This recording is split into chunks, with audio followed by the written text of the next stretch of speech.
What we encounter in West Africa are jewelers of immense talent, terrific skill, generous people to a fault.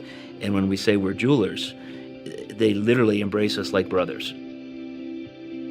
The know-how of making something with nothing, making any piece of jewelry with a hammer and a file, and it's beautiful.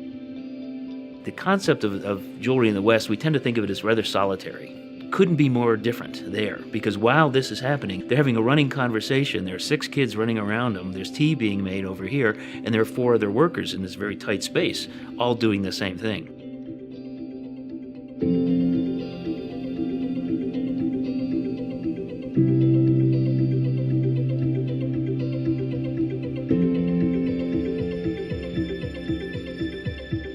So I'm Mathieu Cheminet. I'm a jeweler, a teacher, and author.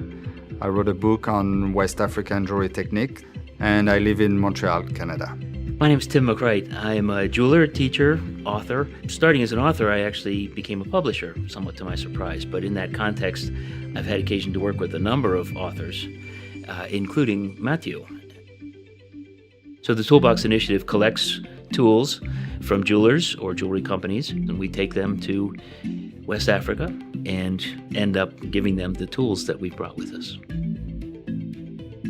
Each time you walk into a workshop, every apprentice or every jeweler, they have a little metal toolbox, and often really rusted, and inside they have all their little treasure. They could have like 2 pliers and 1 file and a couple beads or a couple stones, and always locked with a lock, so it's their toolbox.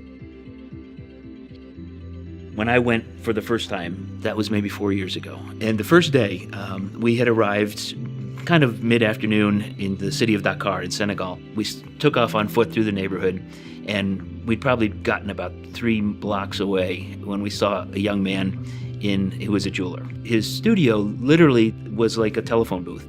And we have a block of wood for soldering on, and I think a hammer and a file. So we kind of said, stay put, hold on. Ran back to the apartment and loaded up some bags with tools. And we said, here are these tools. Here are these tools for you. He was just sort of blank, you might say, as we were giving him these things. And we said, okay, so that didn't work out quite like we pictured. Went back, happened to talk to our landlady, a local person, and described this situation. I love her phrasing because she said, oh no, she said, he'll be awake 2 or 3 times tonight and he'll go over and touch those tools to see if this really happened. It's really hard for us to imagine going from nothing to something. We quadrupled his professional arsenal right there in 5 minutes. And something that, frankly, these were all giveaway tools. I mean, these were all things that people donated because they didn't need them anymore. And in a way, that was the spark that gave fire to what became the Toolbox initiative. When we went to a town a little bit away from Dakar, it's called Thiès. And we had those little ingot of silver, like 30, 40 grams piece. And we gave one with tools to one young guy. And the next year we came, we went to visit him, and his display case was full of jewelry. And we were like, wow, what happened? And he's like, why, you gave me 30 grams of silver? And we were like, what do you mean? And he's like, well, I made pieces, I sold them, I reinvested it, I sold them. And all of a sudden he had a full display case. When we show up and they come on in, you sit down, we might be there 20 minutes, we might be there 3 hours. And in that process, we're getting acquainted with these people. We're seeing what they do and seeing, what tools they've got. And then we might say, this is a shop that does filigree, and they've got a handmade draw plate, which is just a chunk of steel with holes hammered in it. And so we would say, how'd you like this? And we'll pull out a new draw plate. So it really is that personal thing. It's not like we walk in with a box of tools. It's really built on the personal connection. When we go together, we each have a bag. We probably have like around 60, 70 pounds each of tools. Yeah. And that's part of why we created the Toolbox Travel, where we bring jewelers to West Africa.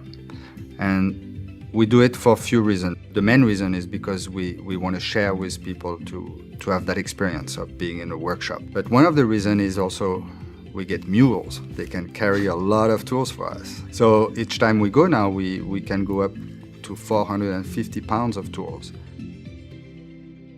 the impact that this makes, that we can do. It's kind of like a leverage situation. In a teeter-totter, if you sort of shift things a little on one end, can have a big impact on the other. And that's what I see there, something that people say, I bought this 3 years ago and I've used it twice. And that thing that's a handoff here can literally change a life.